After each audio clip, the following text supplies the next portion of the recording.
It's a race against time to find a vaccine against the deadly coronavirus as the number of infections continues to rise. The government has given £20 million to scientists to help fast-track a cure in just 6 months. It comes as the disease has now claimed the lives of more than 360 people, with the first death reported outside China. Our health correspondent Catherine Jones has the latest. In this fridge are experimental vaccines engineered at breakneck speed to try to combat the Wuhan coronavirus. Just a fortnight after Chinese scientists cracked the virus's genetic code, researchers at Imperial College London have this prototype injection ready to test on mice.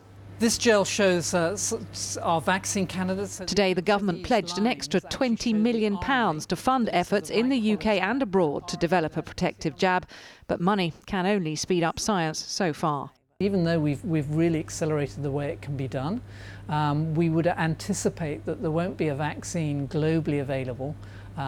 And given that there are people all over the world working on vaccines right now, until the end of this year, probably the beginning of next year. And that's going faster than the world has ever done before.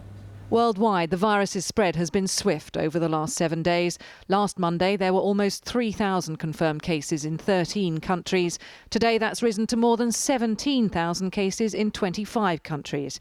But 99% of infections have been in China, where there have now been 361 deaths, although the first death outside its borders has now been reported in the Philippines.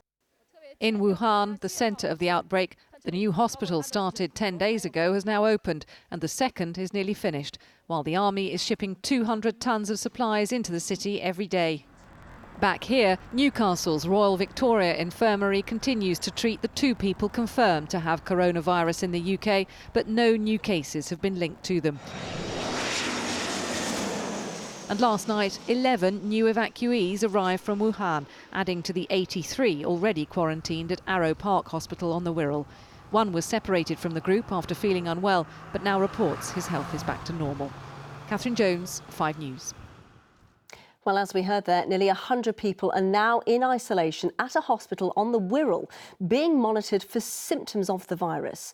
But despite being locked in, the majority of people are said to be in good spirits. Peter Lane reports on what life is like inside the quarantine.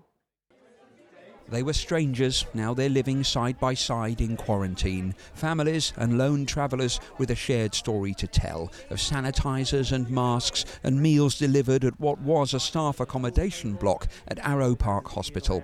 Among the residents, Matt, who's here with his wife and mum.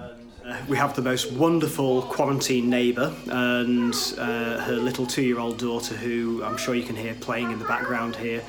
We've got a roof, we've got food, we've got water, we've got everything that we possibly need. There are some lovely, lovely people here, and there are also people who are, finding this very difficult, and they have obviously my greatest sympathies.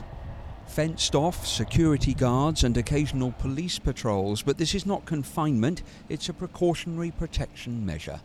Matt and the others here have signed a contract with the government as part of their deal to fly back to the UK to say that they will abide by the 14-day quarantine rules. And at the end of it, they'll get a sick note for any employers to prove where they've been all that time.